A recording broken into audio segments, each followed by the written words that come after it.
Good evening, fellow time travelers, and welcome back to Slumber Through Time. I'm your host, and tonight we're embarking on an extraordinary journey to Renaissance Florence, where you'll experience life as the apprentice to one of history's greatest geniuses.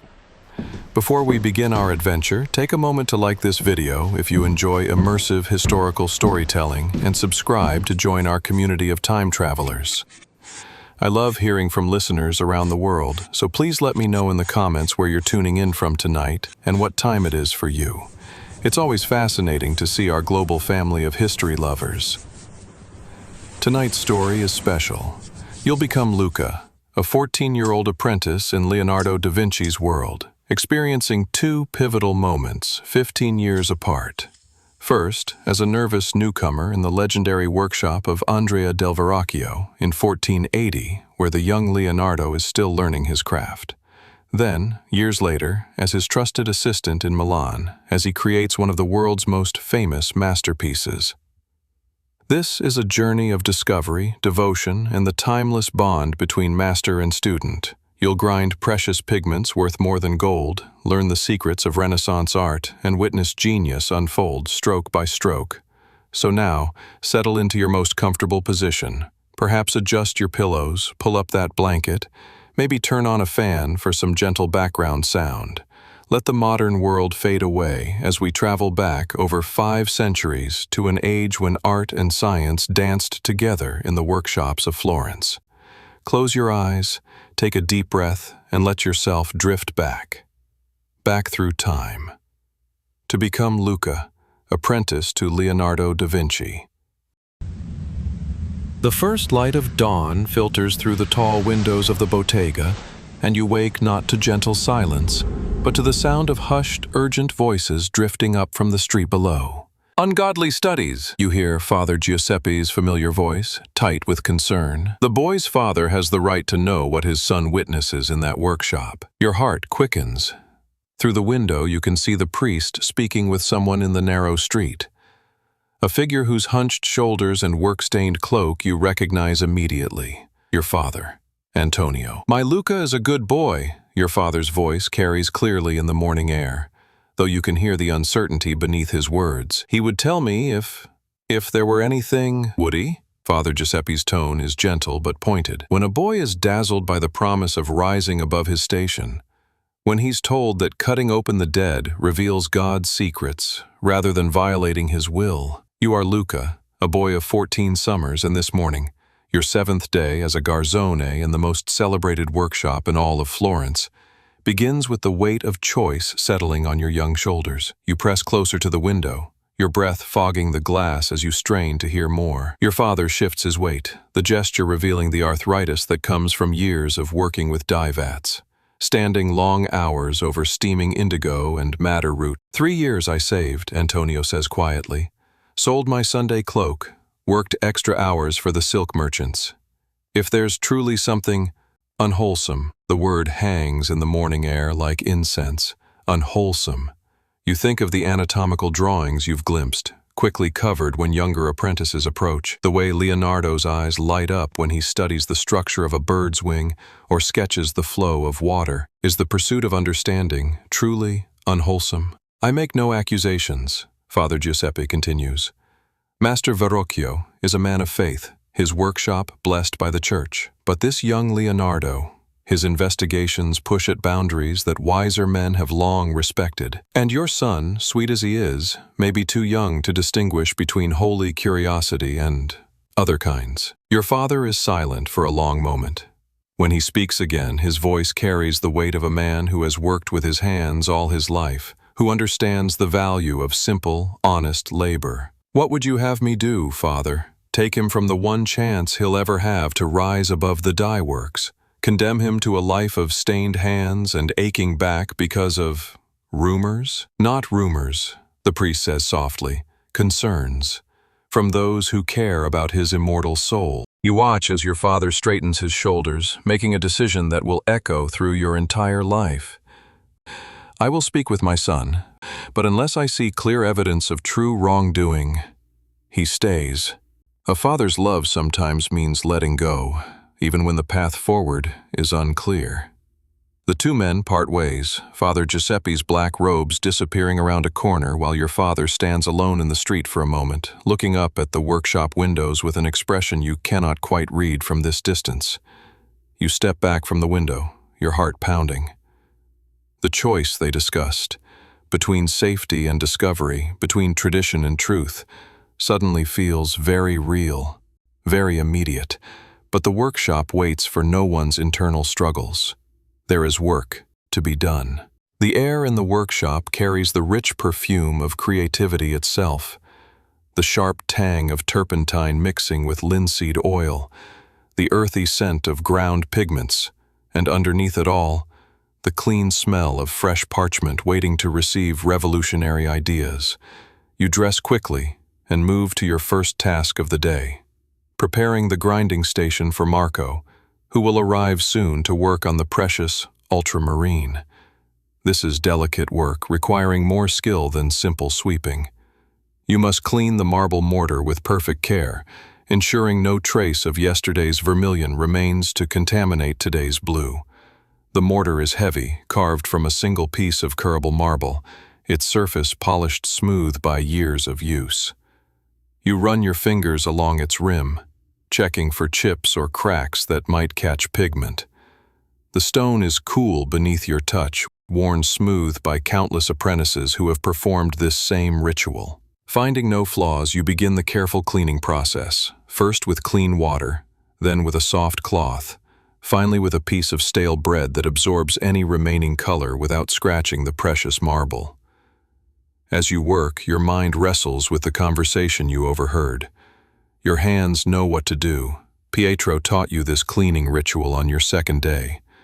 But your thoughts keep returning to Father Giuseppe's words, disapproving, cutting open the dead, violating his will. Yet when you've glimpsed Leonardo's anatomical drawings, they seem to reveal not violation but wonder. The careful precision of a hand's bones, the elegant architecture of muscles. Surely understanding God's creation more perfectly could not be sin? The pestle requires even more attention. Made of the same marble as the mortar, it must be cleaned with the same care, then tested to ensure it moves smoothly in the basin. Too much friction will heat the pigments and change their properties. Too little pressure will leave them coarse and unusable. You lift the pestle. It's surprisingly heavy, requiring both hands, and begin the testing motion. Circular, steady, applying just enough pressure to feel the marble surfaces mesh perfectly. This is the motion Marco will repeat hundreds of times today, transforming chunks of lapis lazuli into powder fine enough to mix with egg tempera or oil. As you work, you become aware of other apprentices beginning their morning routines.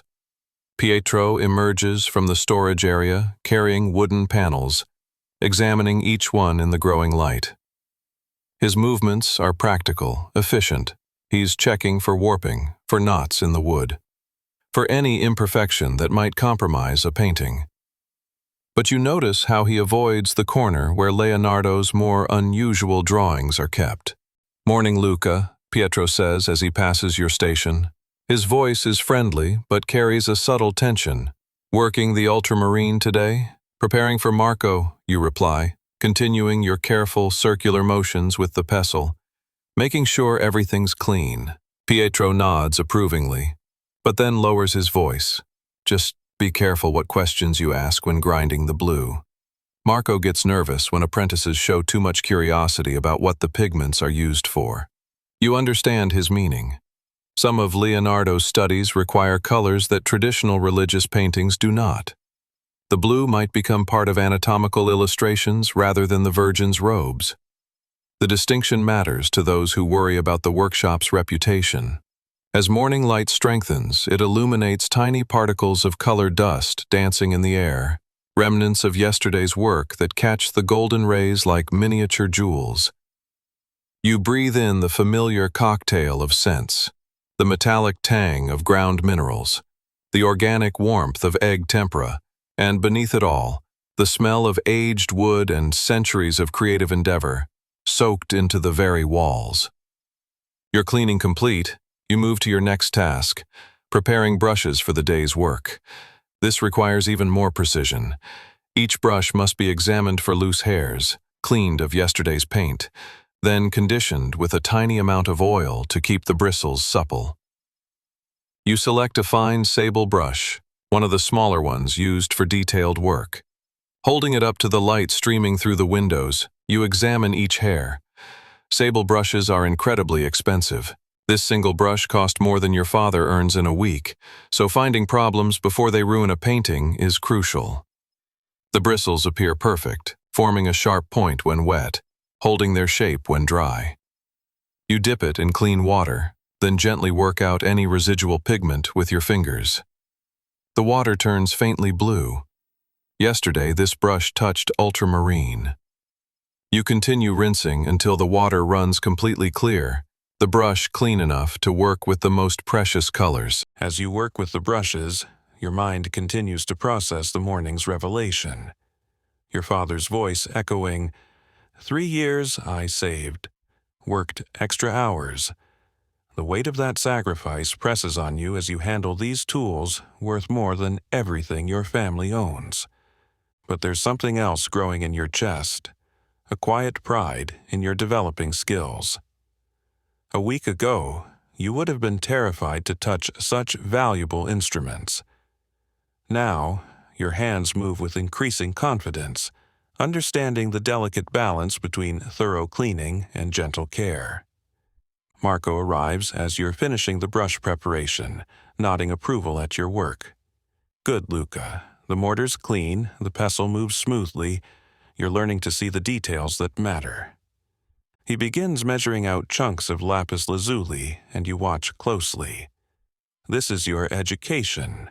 Observing, absorbing, gradually understanding the countless small decisions that transform raw materials into tools of artistic expression. "See how the stone breaks?" Marco murmurs as he works. "The grain tells you how it will powder, too coarse and the color lacks depth. Too fine and it won't hold properly in the medium." You lean closer, studying the blue stones. They seem to hold light within them, as if pieces of sky had been crystallized and brought to earth. When Marco begins grinding, the mortar fills with powder that shifts from gray to brilliant blue as it becomes finer. The sound of approaching footsteps makes you both look up. Leonardo emerges from the private chambers, but today he carries something different. A small wooden panel with what appears to be a portrait in progress. As he passes near your station, you catch a glimpse of the technique that will make him famous. "Maestro," Marco says respectfully, "the ultramarine is nearly ready for your use." Leonardo pauses, setting the panel where you can see it clearly. The painting shows a woman's face, but the edges seem to dissolve into shadow and light, as if she's emerging from a dream. "Sfumato," Leonardo says softly, noticing your fascination. "Smoke, see how the colors blend without harsh lines? This is what separates painting from mere illustration, the ability to capture not just form, but the mystery that exists between forms. This is what you're part of now, not just the creation of beautiful paintings, but the understanding of materials themselves, the science behind the art. Whether Father Giuseppe approves or not, whether your father worries or not, this knowledge calls to something deep within you. As the morning progresses and the workshop fills with activity, you move between tasks, organizing color samples, preparing panels, assisting wherever needed. Each job teaches you something new about the careful balance between tradition and innovation that defines this place. The Medici Commission progresses well. You hear Verrocchio discussing with Leonardo as they examine the panel.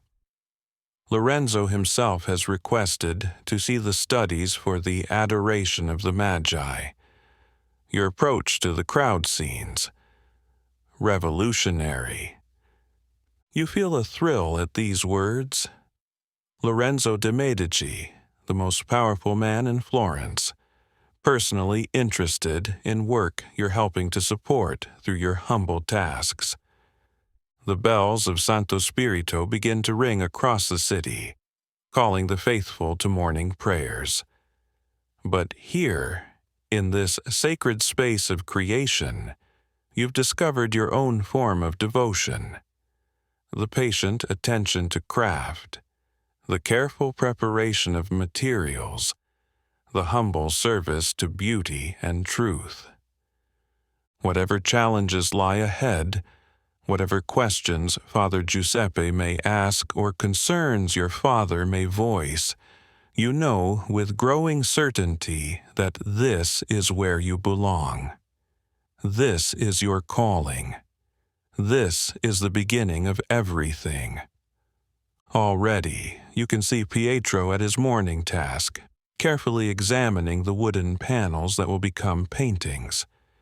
His movements are practical, efficient, learned from his baker father's attention to the quality of ingredients.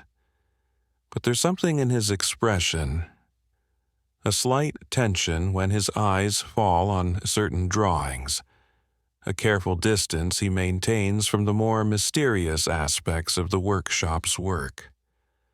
Marco, who has been an apprentice for 4 years and will soon advance to the rank of assistant, stands at one of the grinding stations. The muscles in his arms move rhythmically as he works a pestle in a marble mortar, transforming chunks of raw mineral into the smooth powder that will become paint. His movements are meditative, practiced, efficient. But you've noticed how he lowers his voice when discussing certain projects, how he quickly changes the subject when younger apprentices ask too many questions about the master Leonardo's special studies. And there, just entering from his own private chambers, where he works on commissions too important for other eyes, comes the young man who has already begun to change everything you thought you knew about art and beauty and the possible. Leonardo da Vinci. He is 28 years old, barely a decade older than you, yet already his reputation extends far beyond the walls of Florence. Some speak of him with awe, praising his innovations in painting and design. Others whisper with concern about his strange investigations, his tendency to question what wiser men have long accepted as truth. He moves through the workshop with a grace that seems almost supernatural, his long dark curls catching the morning light, his eyes, those extraordinary eyes, taking in everything with an intensity that seems to see not just the surface of things, but their hidden essences, their secret truths. Today, he wears a garment of deep blue wool, cut in the modern style but with an elegance that speaks of careful thought rather than mere fashion. His hands, you find yourself staring at his hands, are long and graceful, the hands of both artist and philosopher, equally comfortable holding a brush or examining the delicate structures revealed in his anatomical studies. Leonardo qualified as a master in the Guild of St. Luke 8 years ago, when he was barely older than you are now. He established his own workshop and quickly gained important commissions. Yet he chooses to spend much of his time here, collaborating with his beloved former master Verrocchio, learning still, always learning. Some say this shows admirable humility and loyalty. Others suggest it reflects his difficulty with completing projects, his tendency to become absorbed in investigations that lead away from practical concerns. As he passes near your station, he pauses. For a moment that seems to stretch into eternity, those remarkable eyes focus on you. You feel your heart begin to race, your breath catch in your throat. What does he see when he looks at you? A provincial boy from the wool dyer's quarter? A clumsy newcomer who has spent his first week learning not to break the precious things that surround him? When he speaks, his voice is gentle, tinged with kindness, but there's something in his tone that suggests depths you cannot yet fathom. "Luca," he says, and the sound of your name in his voice makes your pulse quicken. "You are learning well. I have watched you work this week. Your hands are becoming steady, your eye more true. This is good." The simple words of praise warm you more than summer sunshine. Leonardo da Vinci, the independent master whose commissions are sought by the most powerful families in Florence, has watched you work. He has seen promise in your clumsy efforts, but beneath the warmth you sense something else. A question, perhaps, about whether you have the courage for what lies ahead. "Maestro," you manage to whisper, using the title of respect that is his due, though you notice how the word seems to amuse rather than please him. He smiles then, an expression that transforms his already remarkable face into something almost divine. "Not yet maestro to you, young Luca. I am still learning myself, still discovering. But perhaps one day you will help me understand things that I cannot yet see clearly." And then he moves on, leaving you standing in a pool of morning sunlight, your heart full of wonder and possibility, but also touched by the first whisper of understanding that the path you are beginning to walk may require more courage than you yet possess. This is your world now, this place where beauty is born from patience and skill and the relentless pursuit of truth, even when that truth challenges comfortable assumptions. These walls that have seen Verrocchio create his bronze David, that have witnessed the birth of masterpieces that will live forever in the hearts of men, but that also shelter investigations some consider dangerous, questions some believe should remain unasked. You take up your broom and begin the day's work, but your movements now have a different quality. You are not simply sweeping floors.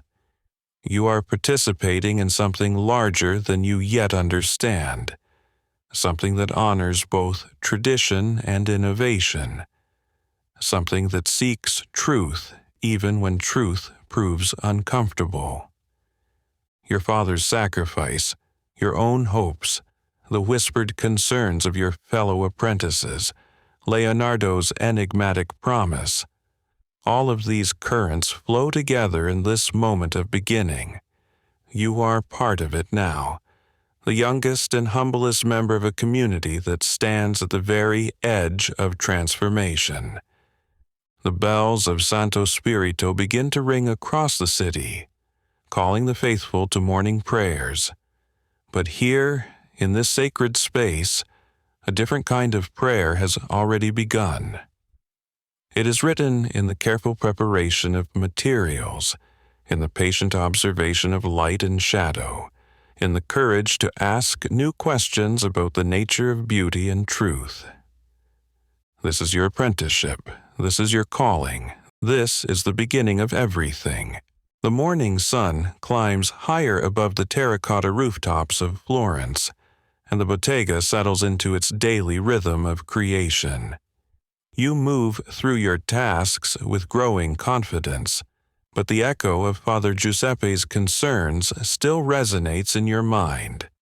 Each careful motion, testing a pestle's weight, examining a brush for loose hairs, carries new significance now that you understand the scrutiny under which this workshop operates.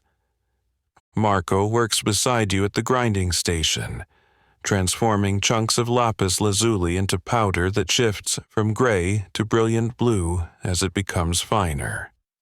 His rhythm is hypnotic, circular motions that never vary in pressure or speed, the product of years of practice. But you notice how he keeps his voice low when explaining the process, how his eyes occasionally dart toward the workshop entrance. "The ultramarine must be perfect today," he murmurs as he works. "Master Leonardo needs it for special studies, the kind that require the purest colors." Master Verrocchio moves through the workshop with the measured pace of one who has overseen countless apprentices. But when Leonardo emerges from the private chambers, there's a subtle shift in the atmosphere. Today, he carries not just his leather portfolio, but also a sealed letter and a small wooden box wrapped in fine cloth. "Luca," Leonardo calls, his voice carrying that musical quality that makes your name sound important. "Come. Today, you will learn something beyond the preparation of materials." You approach with the quick steps of an eager apprentice, but Leonardo's expression suggests this is more than a simple lesson. The sealed letter bears an impressive wax seal, and the wrapped box clearly contains something precious. "Master Cosimo de' Medici has requested certain drawings," Leonardo explains, his voice low enough that only you can hear. Studies of water flow for his garden fountain project, and Madonna Lucrezia Tornabuoni wishes to examine pigment samples for her new chapel commission. Your eyes widen. These are names that carry weight throughout Florence, members of the most powerful family in the city, patrons whose favor can elevate an artist to the heights of success. "But Maestro," you whisper, "surely Pietro or Marco should carry such important—" Leonardo raises his hand gently, stopping your protest. "Today, you will learn that an artist's work extends beyond these walls. You will see how art serves the city, how creativity flows between the workshop and the world, and perhaps—" His eyes grow thoughtful. "You will understand why some consider such connections dangerous." The weight of his words settles over you as he hands you the letter in the precious box. "You will travel to the Medici Palace, then to Madonna Lucrezia's villa beyond the city walls. A cart has been arranged for the longer journey." Your heart pounds with a mixture of excitement and terror. To carry items of such value, to represent Master Leonardo before the most important patrons in Florence, this is responsibility beyond anything you've imagined. "But first," Leonardo continues, "we will walk together through the city. I will show you how to see Florence as an artist sees it, not just as a place to live, but as a source of endless instruction." You wrap the precious items carefully in your apprentice's cloak, feeling the smooth texture of fine parchment beneath the cloth and the solid weight of what must be carefully selected pigment samples. The morning air greets you like a benediction as you step from the controlled environment of the workshop, where every scent speaks of careful craft, into the bustling symphony of street life. Immediately you're struck by the contrast. Where the bottega smelled of linseed oil and ground minerals, the streets carry the rich perfume of baking bread, the sharp tang of leather from nearby workshops, and underneath it all, the green scent of the Arno River flowing through the heart of the city. "Listen," Leonardo says as you walk, his pace unhurried despite the importance of your mission. "What do you hear?" You strain your ears, trying to identify the layers of sound that blend into the city's morning symphony. "Cartwheels," you say tentatively, voices calling, hammers on metal. "Good, but listen deeper. The cartwheels. Different sounds for different loads. Empty carts ring hollow. Heavy carts groan with effort. The voices, merchants calling their wares, mothers calling children, priests chanting prayers. Each sound tells a story of human purpose. As you walk, Leonardo points out details you've never noticed despite living in Florence all your life. The way morning light reveals the texture of stone buildings, how water flows in the street gutters, carrying information about the night's rainfall, the patterns people make as they move, servants hurrying on errands, merchants strolling purposefully, nobles moving with studied leisure. See there, he indicates a group of women drawing water from a public fountain. Watch how they balance the vessels. Notice the play of light and shadow on the cloth of their garments. Observe how their bodies adapt to the weight they carry. He stops before a wall where morning light creates dramatic shadows, pulling out a small piece of charcoal. With swift, sure strokes, he sketches the pattern of light and dark. L'arte è la scienza resa visibile, he says softly. Art is science made visible, but science is also art made comprehensible. They are not separate paths, Luca. They are the same path seen from different perspectives. You try to see as he sees, but it's overwhelming. Where you perceive simple daily activities, Leonardo finds endless subjects for study. Every person becomes a lesson in human anatomy and psychology. Every building teaches principles of engineering and proportion. As you move through different quarters of the city, the social landscape shifts around you. In the artisan district near your father's dye works, the buildings are modest, functional, built for work rather than display.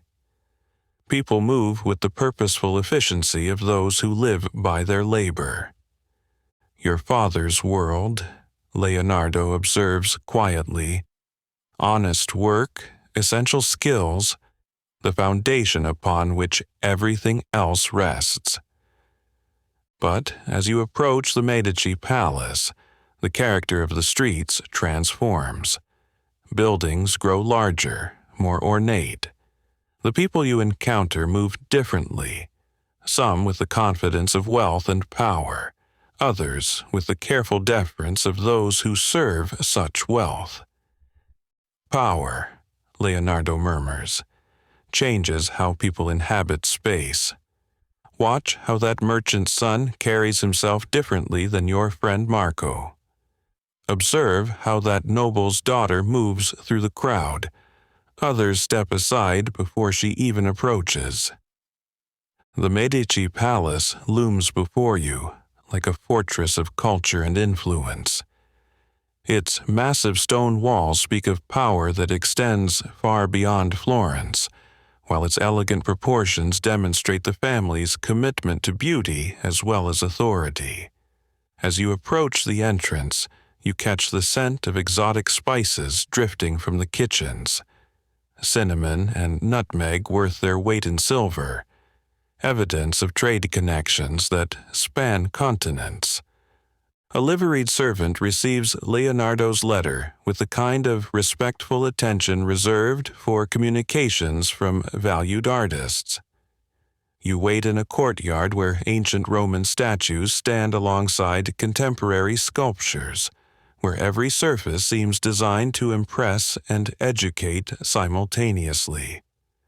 The sound of water from an ornate fountain mingles with the distant melody of a lute being practiced in upper chambers. When you emerge, Leonardo guides you toward the silk merchant quarter where Madonna Lucrezia conducts her business. Here, the atmosphere changes again.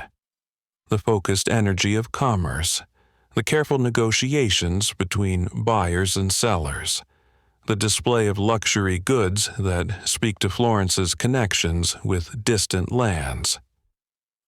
See how silk catches light differently than wool, Leonardo points out as you pass shop after shop. Notice the mathematical precision of the weaving patterns. Everything here teaches us about texture, color, the interaction between materials and illumination. You pause before one shop window where bolts of silk are displayed like captured rainbows. The fabric seems to shimmer with its own inner light. Blues deeper than lapis lazuli, reds richer than crushed cochineal. When the merchant opens a bolt to show the weave, you smell the faint perfume of distant lands, perhaps rosewater from Damascus or sandalwood from India, scents that traveled thousands of miles to reach this Florentine shop. At Madonna Lucrezia's establishment, you deliver the pigment samples with trembling hands. She examines them with the eye of someone who understands both artistic and financial value, discussing with Leonardo the precise effects she hopes to achieve in her chapel decoration. As you listen to their conversation, you begin to understand that art exists within a complex web of relationships between artist and patron, between aesthetic vision and practical constraints, between creative ambition and social expectation. While waiting, you notice Leonardo making notes in his ever-present notebook. But something seems strange about his writing. The letters appear backward, as if reflected in a mirror.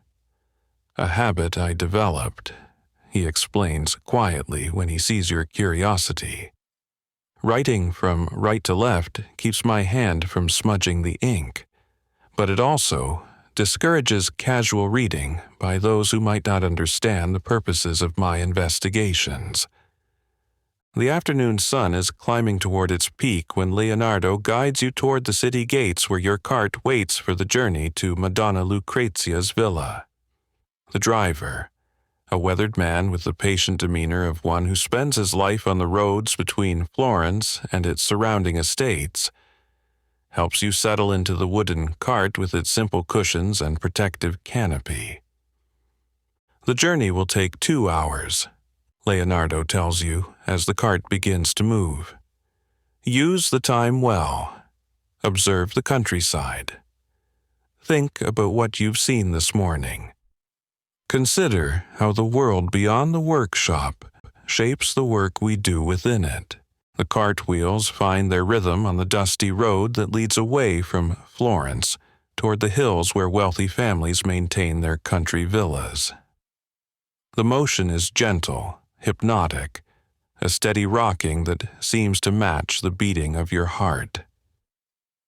As the city walls fall behind, you find yourself gazing across the Tuscan countryside that stretches like a living painting toward distant hills.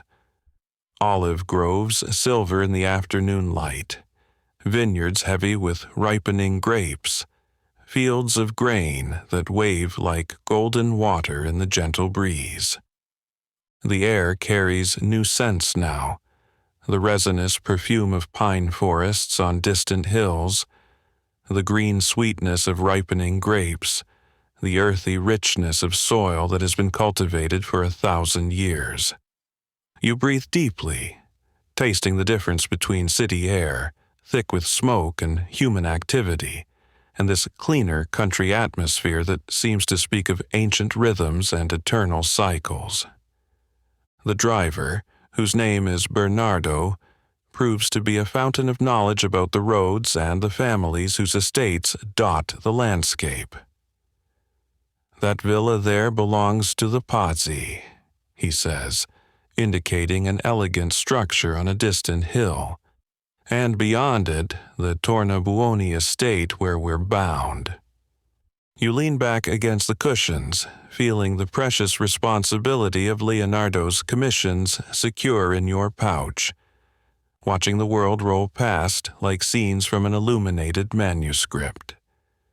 The cart's gentle swaying begins to work its subtle magic, relaxing muscles you didn't realize were tense, allowing your mind to drift and process the morning's revelations.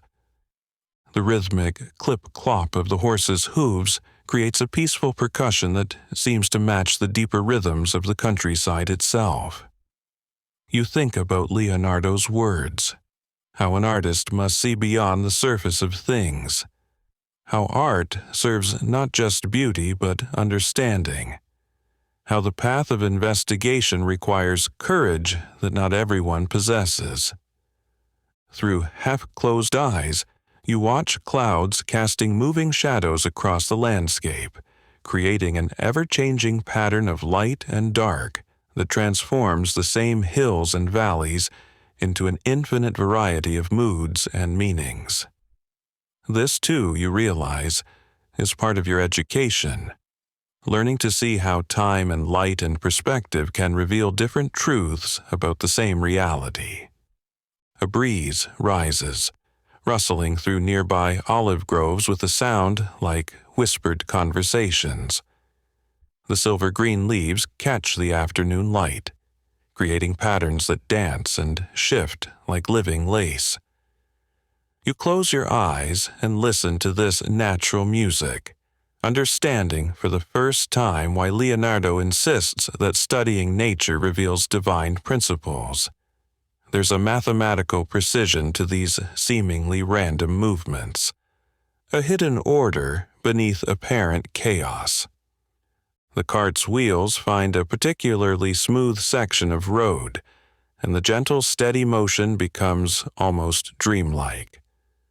Your eyes grow heavy as you contemplate the morning's journey through Florence, the glimpses of different social worlds, the weight of carrying precious things for important people, the growing understanding that art connects everything, workshop to palace, present to future, earth to sky. Bernardo hums quietly to himself as he drives, an old tune that seems to rise and fall with the rhythm of the wheels. The sound blends with the whisper of wind through olive branches, the distant calls of farmers working their fields, the eternal conversation between human purpose and natural rhythm that defines this ancient landscape. As consciousness begins to soften around the edges, you find yourself reflecting not just on what you've seen today, but on what it all means. The choice Father Giuseppe and your father discussed this morning. The courage Leonardo spoke of. The path that stretches ahead of you, full of possibility and uncertainty in equal measure.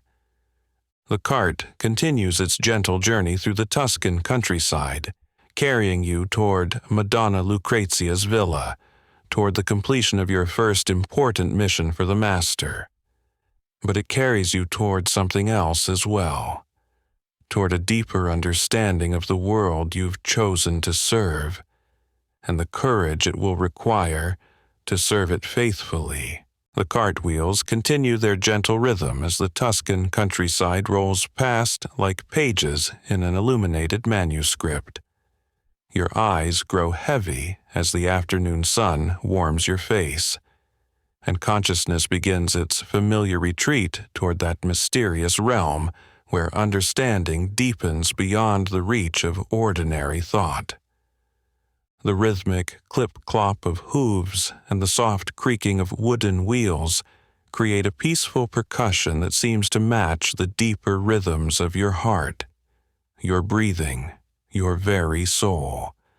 Father Giuseppe's words from this morning echo in the growing twilight of awareness, ungodly studies, violating his will. But alongside them, Leonardo's gentle challenge. Perhaps the sin lies not in using these gifts, but in refusing to use them. As the boundaries between waking and sleeping begin to dissolve, something extraordinary begins to happen. You find yourself drifting, not upward into cosmic realms, but deeper into the living reality of the world you've entered. The cart still carries you forward, but now you see with the eyes of understanding, witnessing the intricate web of commerce, art, and patronage that makes Florence the center of human possibility.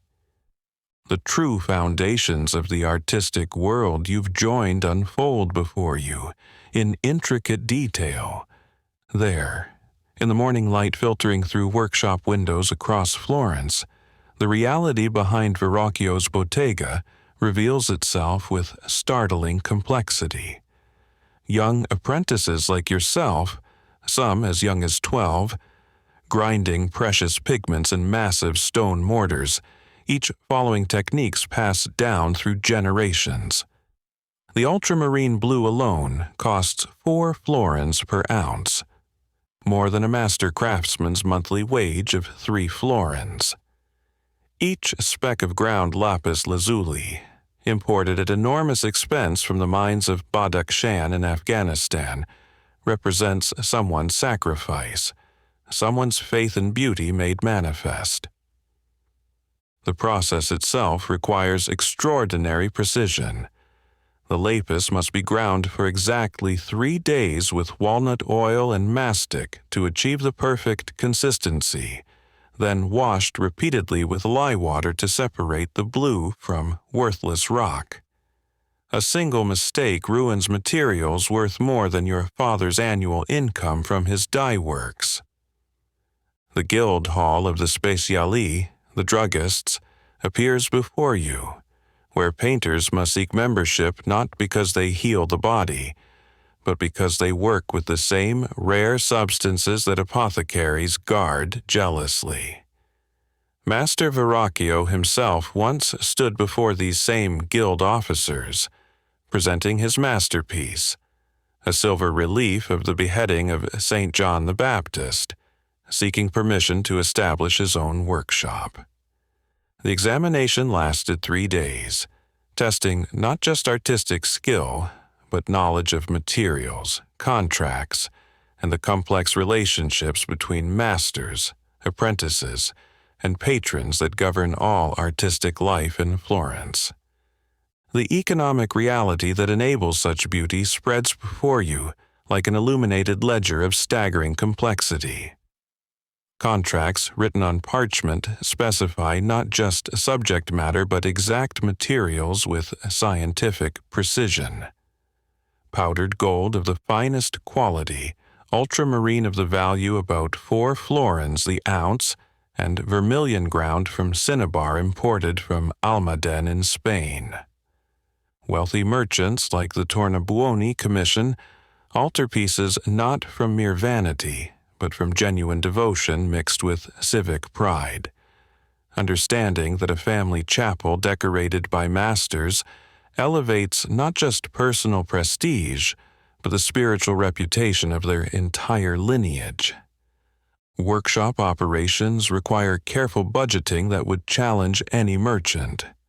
Masters like Leonardo, supporting 6 people or more in their households, providing not just lodging and food, but clothing, medical care, and sometimes small wages. Apprentices pay fees ranging from 8 to 15 florins annually to join workshops, your father's 3 years of saving representing the typical investment required. But also the workshop families that result, boys far from home, finding brotherhood in shared labor, shared learning, shared devotion to craft that serves both earthly beauty and heavenly purpose. The hierarchy operates with medieval precision. Garzone earning perhaps 6 soldi per week for basic tasks, apprentices receiving lodging and training for their fees, journeymen earning actual wages of 12 to 20 soldi weekly, and masters controlling everything through guild membership that can take a decade to achieve. The garden on Piazza San Marco opens before you, where Lorenzo de' Medici has created something unprecedented in Christian Europe, a school devoted entirely to the cultivation of artistic genius.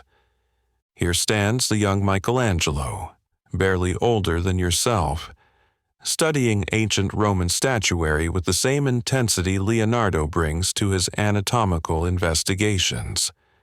Lorenzo himself moves among the students, his hands stained with ink from composing poetry, his eyes bright with the conviction that beauty serves God most faithfully when it serves truth.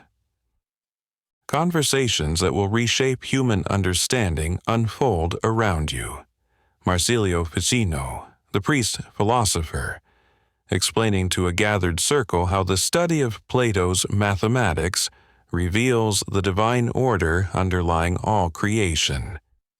When we measure the proportions of the human form, he says gently, when we calculate the angles that create perfect perspective, we trace the very thoughts of God made manifest in creation. Pico della Mirandola, young and passionate, responds with words that seem to speak directly to your own moral struggle. God gave man alone the power to choose his nature, to remain ignorant like the beasts, or rise toward understanding like the angels. To refuse the gift of learning is to reject our divine calling. The banking wealth that built Florence flows through this garden like water through channels, enabling not just commerce, but the patient cultivation of human possibility. You understand now that Lorenzo's patronage creates space for investigation, for the kind of dedicated study that requires freedom from the daily struggle for survival. The delicate reality of religious authority and artistic investigation becomes clear through specific, documented cases that reveal the true complexity of your moral situation. In Cathedral Shadows, conversations between church officials reveal sophisticated understanding of their position. Pope Leo X himself, Giovanni de' Medici, maintains full awareness of the anatomical dissections happening in hospitals across Italy, choosing to turn his eyes the other way until formal complaints make official response unavoidable. His own physician, Jacopo Berengario da Carpi, conducts public anatomical demonstrations in Rome with papal knowledge, but only on bodies of executed criminals and foreign slaves, maintaining the technical boundaries established by the Church while allowing medical advancement. The practical tolerance that governs daily life operates through careful distinctions. The 14th century edict prohibiting human dissection applies specifically to Christians of good standing, but explicitly permits dissection of criminals, slaves, and those of foreign birth. Monks at hospitals like Santa Maria Nuova in Florence and San Spirito in Rome grant special permissions to artists for anatomical study, understanding that knowledge of God's creation serves divine purposes even when it challenges traditional practice. The reality proves far more nuanced than Father Giuseppe's fears suggest. Paolo Uccello faced investigation for his obsessive mathematical studies of perspective, but church authorities ultimately supported his work when Domenico Veneziano demonstrated how geometric precision served religious painting more effectively than traditional methods. Antonio Pollaiuolo conducted public dissections in Florence under church supervision, producing anatomical drawings that enhanced rather than threatened religious art. Even controversial cases reveal practical accommodation. When Mondino de' Luzzi published his anatomical textbook in 1316, initially condemned by church authorities, it received official approval within 5 years, after scholars demonstrated how accurate anatomical knowledge improved medical treatment of clergy and improved religious art depicting the human form as divine creation. The tension emerges not between faith and learning, but between established authority and innovative methods. Cardinal Nicholas of Cusa, one of the Church's most influential theologians, argues publicly that mathematical investigation of natural phenomena reveals divine truth more clearly than traditional reliance on ancient texts alone. The Creator's wisdom appears most clearly through precise measurement of his works. Leonardo himself navigates these complexities with remarkable sophistication.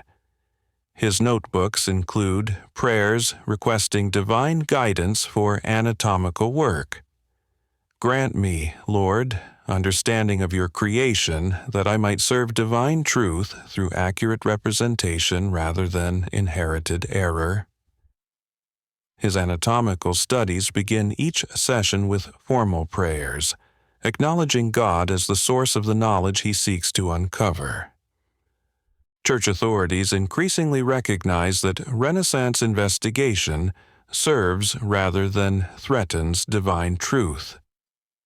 Cardinal Bessarian's library in Rome, containing over 1,000 manuscripts on natural philosophy, receives official church support because accurate knowledge of creation enhances rather than diminishes appreciation of divine creativity.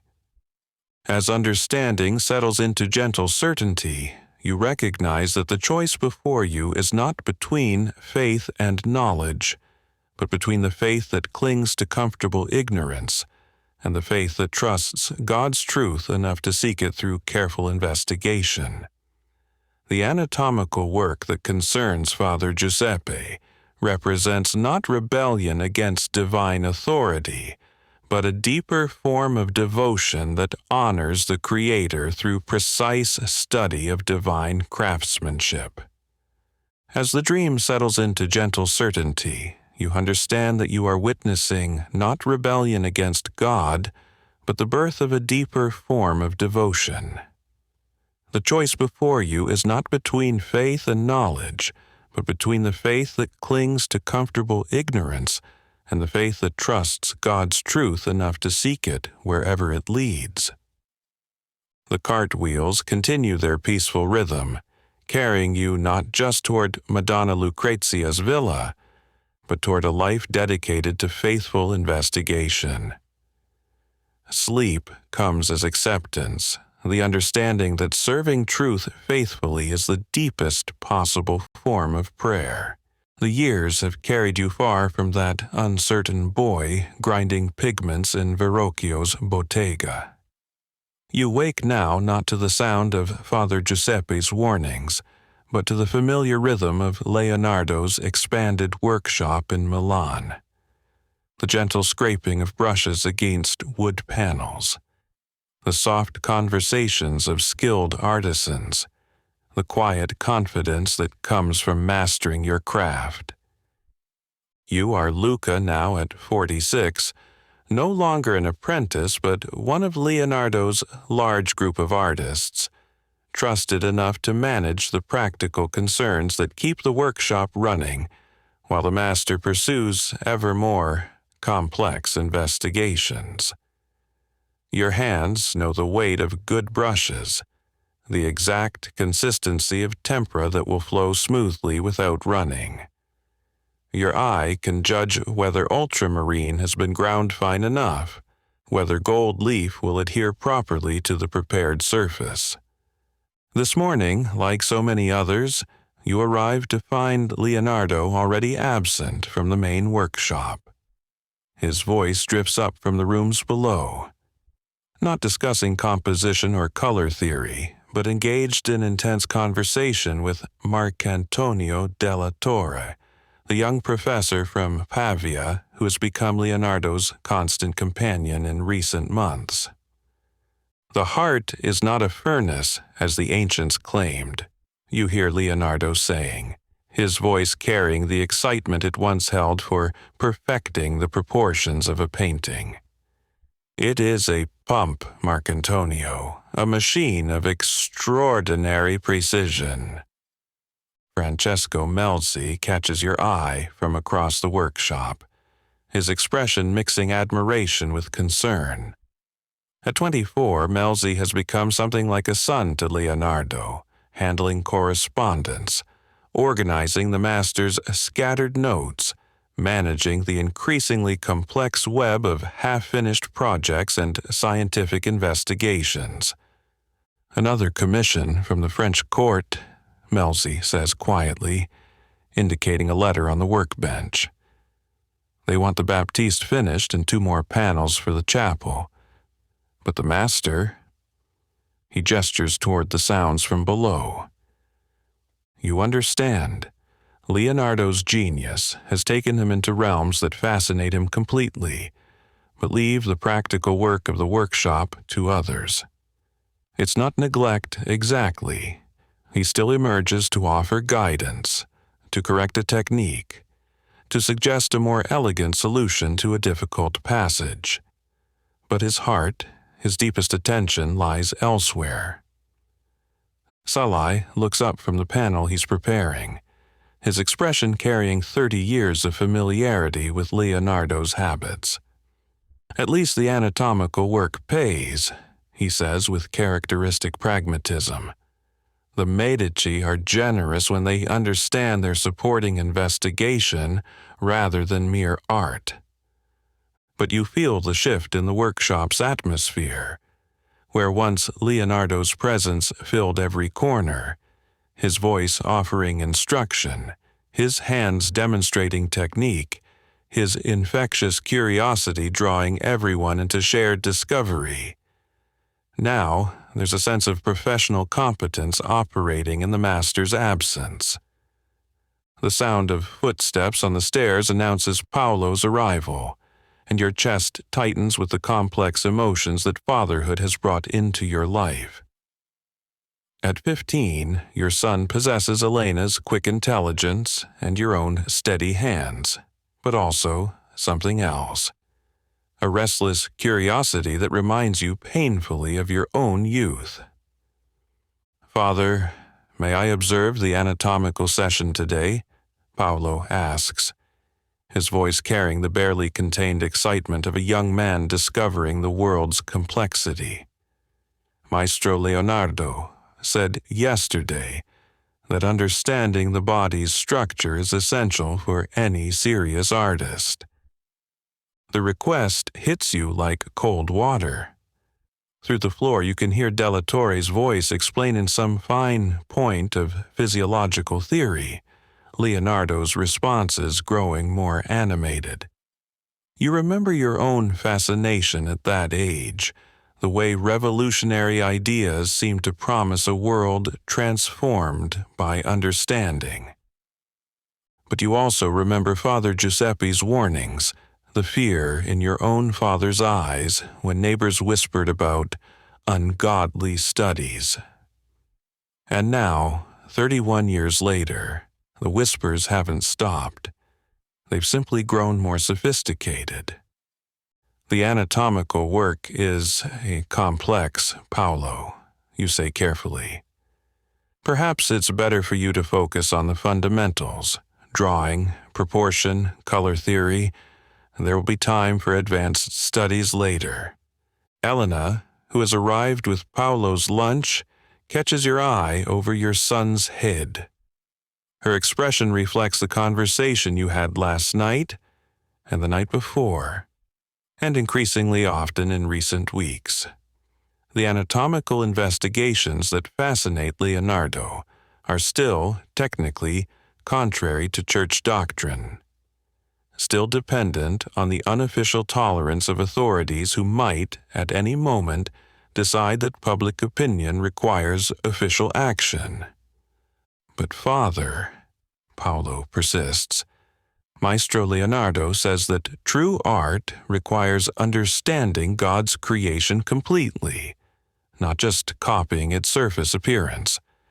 How can I paint the human form properly if I don't understand how it actually works? The argument is Leonardo's, delivered with the conviction of youth.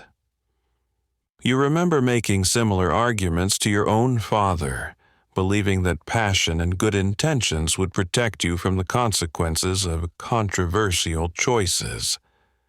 From below, you hear Leonardo's voice. The church's prohibition stems from ignorance, not wisdom.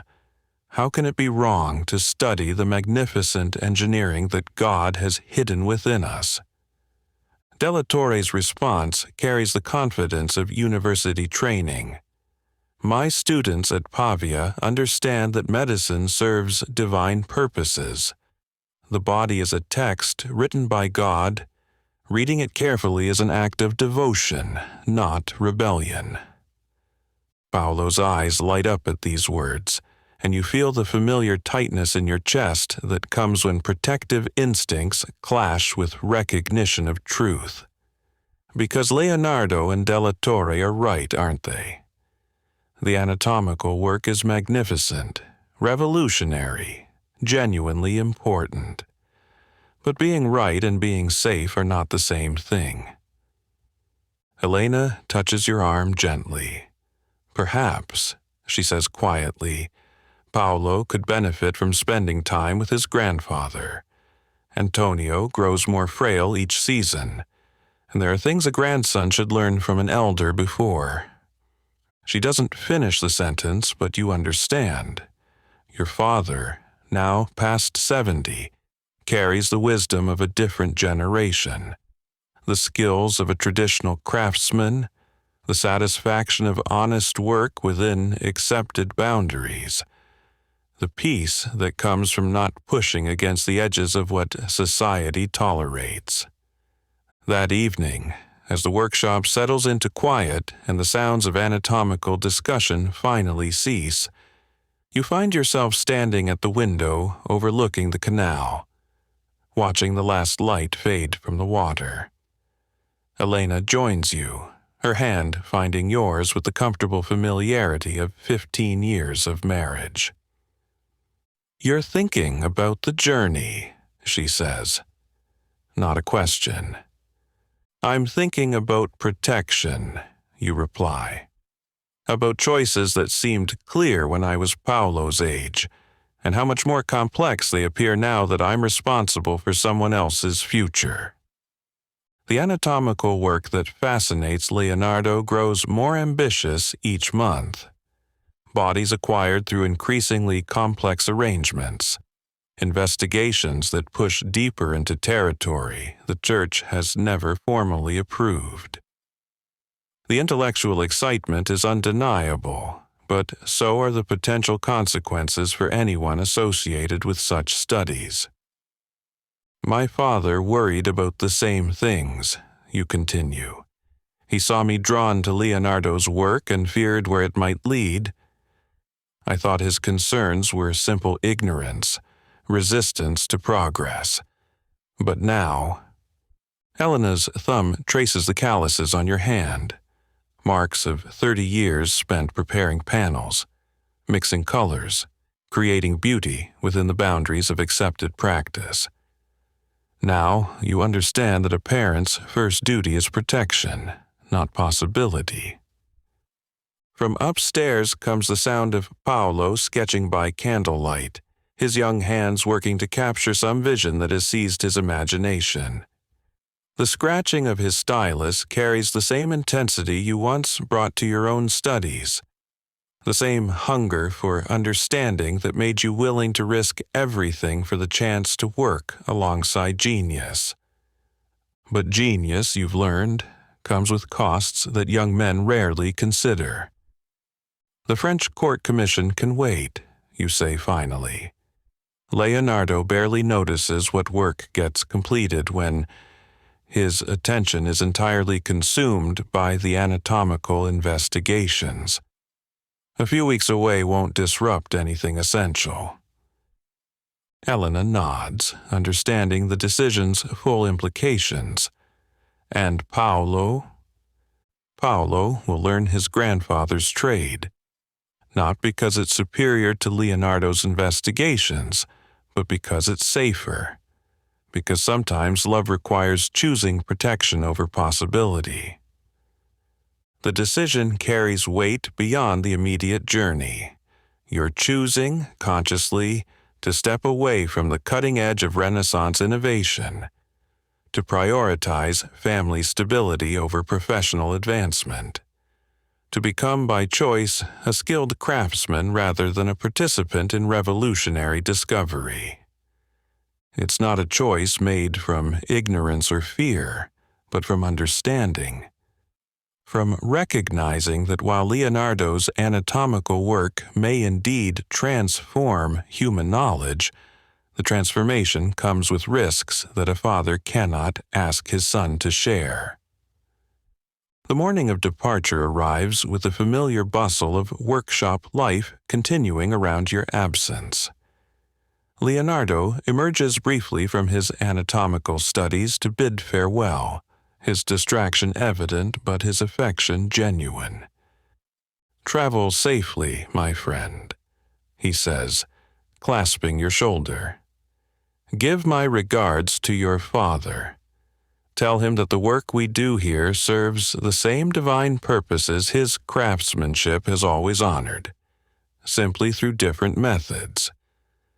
There's no irony in Leonardo's words, no condescension toward simpler forms of devotion. He genuinely believes that investigating God's creation serves the same ultimate purposes as traditional piety. And perhaps he's right, but being right and being wise are not always the same thing. Paolo's excitement about the journey is tempered by disappointment at leaving the workshop. At 15, he can't yet understand that protection sometimes requires sacrifice, that loving choices don't always feel like freedom. As the carriage pulls away from Leonardo's establishment, you watch through the window as the buildings of Milan give way to countryside. Behind you lies the most sophisticated artistic workshop in Europe, where revolutionary discoveries happen almost daily. Ahead lies Florence, your aging father, and the simpler satisfactions of traditional craftsmanship. Elena's hand finds yours as the wheels settle into their traveling rhythm. "Regrets?" she asks softly. "Questions," you reply, "about the price of protection, the cost of safety, about whether choosing the careful path always serves love better than choosing the brave one." The countryside rolls past in peaceful abundance, olive groves and vineyards, farmhouses where families pursue their ancient rhythms without questioning whether their choices serve progress or tradition. There's wisdom in such acceptance, contentment in boundaries voluntarily maintained. But as the afternoon sun slants through the carriage windows and consciousness begins its gentle retreat toward the realm where all understanding becomes one, you find yourself wondering about the anatomical discoveries continuing in your absence, the revolutionary knowledge being preserved by younger hands while you travel toward the safety of tradition. The wheels continue their steady rhythm, carrying you not just toward family reunion, but toward the eternal question of how individual choices serve larger purposes that only time can reveal.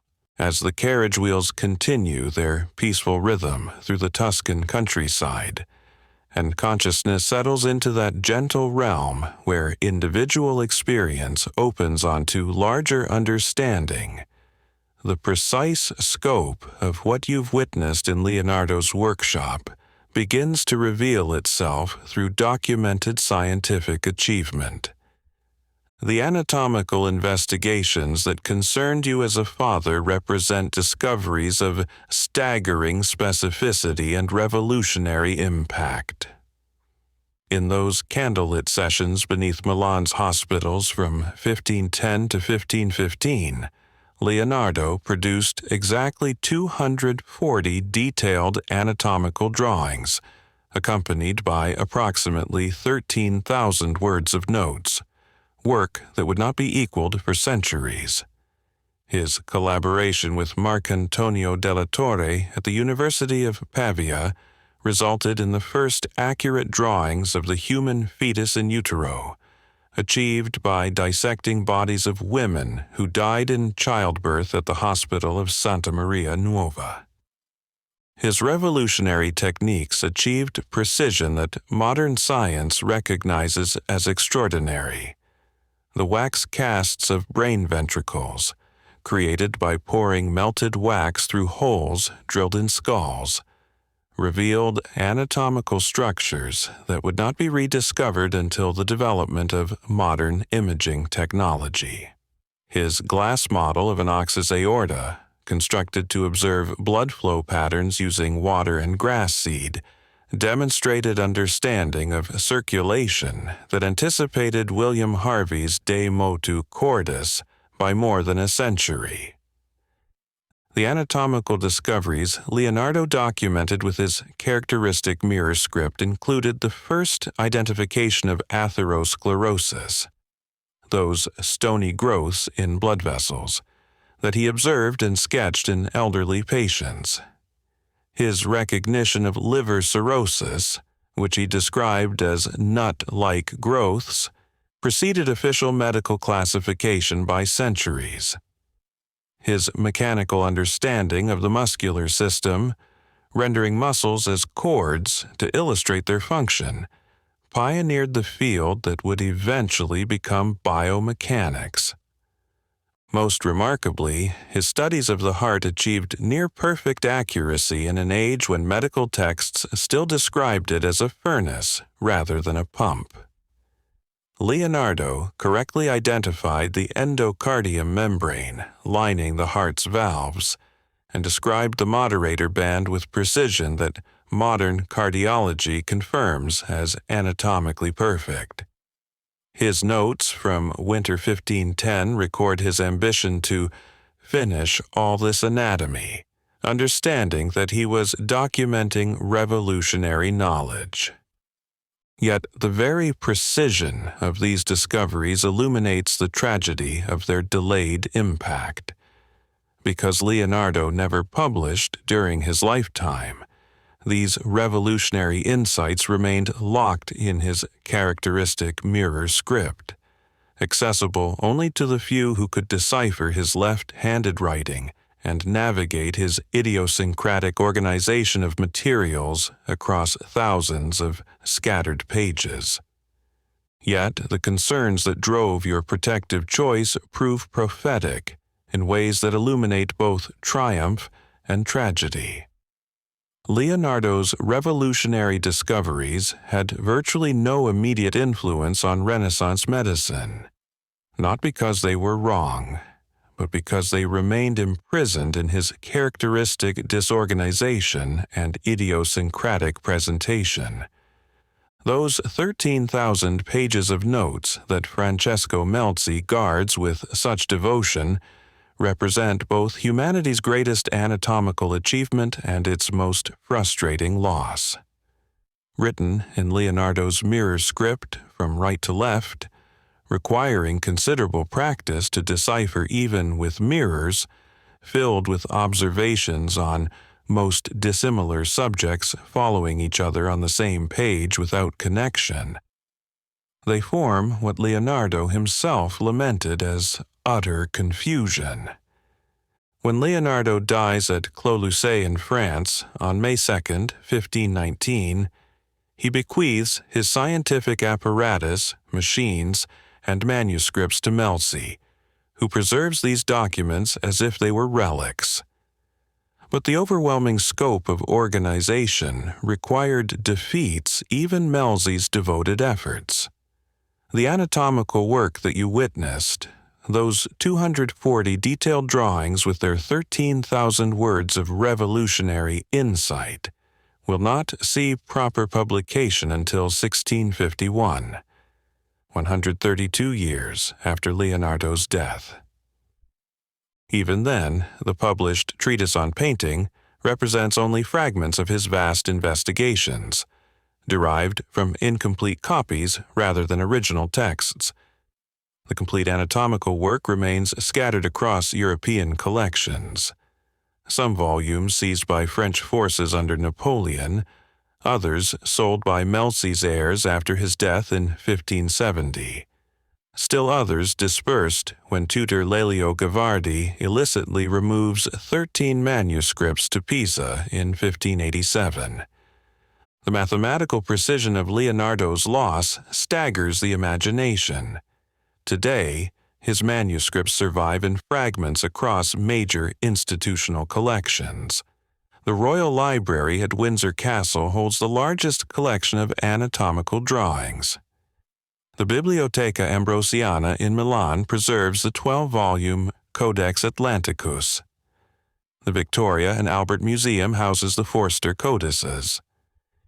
The Biblioteca Nacional de España, the British Library's Codex Arundel, and privately owned Codex Leicester contain additional fragments of his revolutionary work. This dispersal explains why Leonardo's ideas, though infinitely more in accord with modern science than contemporary views, could only be appreciated centuries later. His anticipation of Newton's understanding of gravitation, his explanation of the moon's ashy color a century before Kepler, his principles of aerodynamic reciprocity, all remained hidden in scattered notebooks, awaiting future generations to rediscover what the Renaissance lost through disorganization. The workshop tradition that enabled Leonardo's discoveries, the patient training of assistants like yourself, the systematic development of artistic techniques, the preservation of knowledge through guild structures, paradoxically proved more immediately valuable than his revolutionary insights. The Leonardeschi, his large group of students, spread his artistic methods across Europe more effectively than his scientific notebooks ever could. As afternoon light slants through the carriage windows and the peaceful landscape of Tuscany carries you toward reunion with your father, understanding settles over the choices you've made through the lens of documented historical outcomes. Your decision to protect Paolo from controversy surrounding Leonardo's anatomical work serves wisdom that transcends immediate concerns, validated by the actual trajectory of Renaissance knowledge preservation. The revolutionary discoveries being made in those Milan hospital sessions will indeed reach the world, but through channels that vindicate rather than challenge your protective instincts. Francesco Melzi's devoted custodianship, begun in 1507 when he joined Leonardo's household as a 20-year-old nobleman, will preserve the anatomical work for 53 years until his death in 1570. His systematic copying efforts, though never completed, create sufficient manuscript copies that when Pompeo Leone finally gains access to portions of the collection, publication becomes possible. The 1651 Treatise on Painting, published simultaneously in Paris and Rome, achieves immediate success. 62 editions in France alone over 50 years, demonstrating that Europe was finally ready for Leonardo's insights. The workshop tradition you represent, the patient training of skilled assistants, the systematic preservation of proven techniques, the gradual transmission of knowledge through reliable channels, proves essential to Renaissance advancement in ways that complement rather than compete with revolutionary discovery. The Leonardeschi spread Leonardo's artistic innovations across Europe through their own careers. Giovanni Antonio Boltraffio establishes workshops in Lombardy. Marco Dogiono works in Rome. Cesare da Sesto carries Leonardo's techniques to Spain and southern Italy.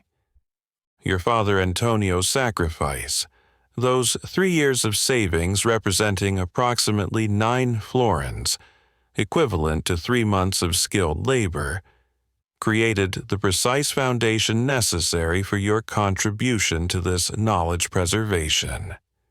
The dyer's son who learned to prepare ultramarine worth 4 florins per ounce, who gained skills to support a family through artistic work within accepted boundaries, who earned wisdom to recognize when protection serves love better than possibility. Even your concerns about Paolo's fascination with anatomical studies reflect historical wisdom rather than mere caution. The practical tolerance that allows Leonardo's work depends precisely on discretion, on avoiding the kind of publicity that forces official responses from authorities who prefer to maintain unofficial blindness. The careers of artists who push boundaries too publicly, like Paolo Uccello, whose mathematical obsessions eventually isolated him from major commissions, demonstrate that being right and being wise about timing are separate considerations. The anatomical knowledge that continues to develop in your absence will ultimately find its way to humanity through the patient work of future scholars.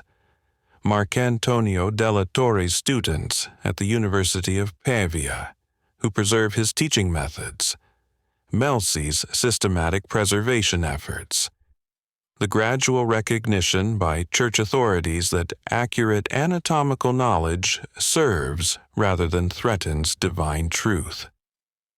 Cardinal Nicholas of Cusa's influence grows within church hierarchy, promoting the understanding that mathematical investigation reveals rather than challenges divine creativity. Your contribution lies not in participating directly in revolutionary discovery, but in understanding how individual choices serve larger patterns of knowledge preservation. The skilled craftsmen who prepare materials for revolutionary artists, who teach reliable techniques to successive generations, who preserve beauty and knowledge within safe boundaries, these too serve essential purposes in the eternal work of human advancement. As consciousness settles into the deepest peace, understanding comes not as dramatic revelation, but as quiet recognition that every choice made from love serves purposes larger than individual ambition.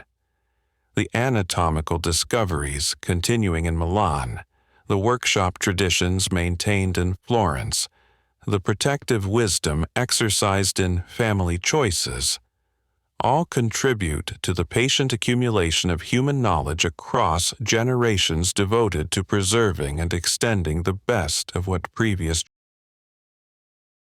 generations achieved. The carriage wheels slow their rhythm as familiar sights emerge from the late afternoon haze. Florence spreads before you like a cherished memory made manifest.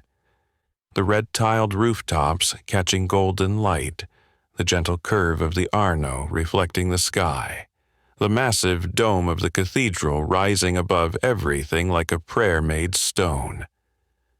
32 years have passed since you first left your father's house as a frightened boy, clutching the small bundle of possessions that represented everything you owned. Now you return as a man of 46, your own son beside you, your hands marked by decades of honest craft, your heart carrying the complex wisdom that comes from choosing protection over possibility. Antonio stands in the doorway of the house where you learned your first lessons about color and dedication. At 72, he moves more carefully than you remember, but his eyes hold the same clear intelligence that first recognized your hunger for something beyond the dyer's trade. His face, when he sees Paolo emerge from the carriage, transforms with the particular joy that belongs only to grandfathers. "So, this is the artist," Antonio says, his voice carrying 3 decades of unspoken pride. "Elena's letters mentioned his skill with a brush, but I wanted to see for myself." Paolo, suddenly shy in the presence of this man whose sacrifice made everything possible, offers the portfolio of drawings he's prepared for this meeting. Your father's hands, marked by arthritis but still steady, page through sketches that demonstrate genuine talent. Not genius, perhaps, but the solid foundation upon which meaningful artistic work can be built. Your grandfather was right to invest in your education, Antonio tells you quietly, his words carrying the weight of vindication long delayed. the work you've done, the family you've built, the skills you've passed to your son.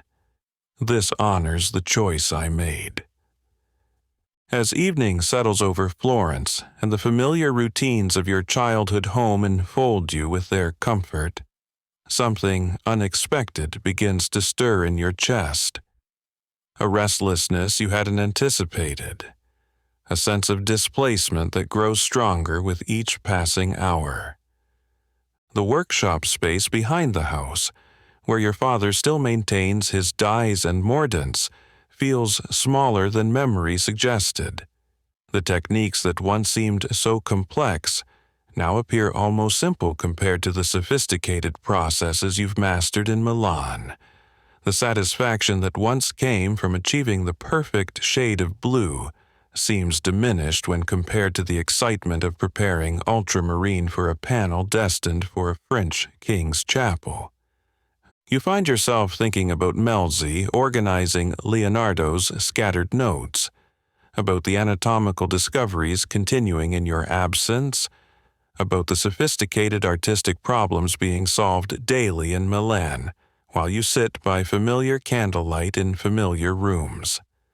The choice you made, protective, loving, wise, nevertheless carries a cost you're only beginning to understand. Elena, perceptive as always, finds you standing at the window that overlooks the street where you once played as a child. "Regrets?" she asks, echoing the question she posed during your departure from Milan. "Recognition," you reply softly. Understanding that choosing family over advancement was right, but also acknowledging what that choice required me to leave behind. Paolo, settling into sleep in the bed that was once yours, represents both the validation of your protective choice and its ongoing consequence. His talent is real, his potential genuine, but it will be developed within safer boundaries than those you might have chosen for yourself at his age. You realize now that you were never destined to be one of Leonardo's inner circle, never meant to participate directly in revolutionary discovery. Your gifts are different. The steady hands that can prepare perfect materials, the reliable judgment that recognizes quality, the patient teaching that passes proven techniques to the next generation.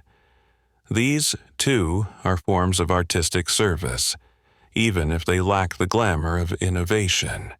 As the house settles into the deep quiet of night, and your father's gentle breathing from the next room provides the rhythm of generations continuing their ancient cycle, understanding comes not as dramatic revelation, but as quiet acceptance of life's fundamental complexity. The anatomical work you feared for Paolo's sake will indeed transform human knowledge, but through other hands, other devoted students who will spend lifetimes organizing what Leonardo discovered. Your contribution lies not in participating directly in that transformation, but in understanding when love requires choosing protection over possibility, tradition over innovation. Your father's sacrifice created the foundation for your artistic development. Your choice to step away from Leonardo's workshop creates safety for Paolo's development. Each generation serves the larger purposes of human advancement in its own way, some through revolutionary discovery, others through steady preservation of proven wisdom. The skills you learned, the family you built, the quiet devotion you've shown to craft and tradition, these, too, serve eternal purposes. In workshops across Europe, craftsmen like yourself preserve the techniques that enable revolutionary artists to focus on innovation. In families like yours, children learn that talent can be cultivated within safe boundaries, that excellence doesn't require courting controversy. Sleep comes now as the deepest possible satisfaction. the knowledge that choices made from love, even when they require sacrifice, serve purposes larger than individual ambition. Here, in the house where everything began, surrounded by family and guided by wisdom earned through experience, rest arrives as perfect acceptance of the role you've played in the eternal conversation between innovation and tradition, between the courage that seeks truth and the love that protects what matters most. Rest well, fellow travelers through time. May your own choices serve love as faithfully as Luca's have served his family across the generations. And if you found peace in this journey through Renaissance, Florence, and Milan, please consider subscribing to Slumber Through Time for more gentle adventures through history. Your support helps us continue creating these peaceful passages through the landscapes of human experience.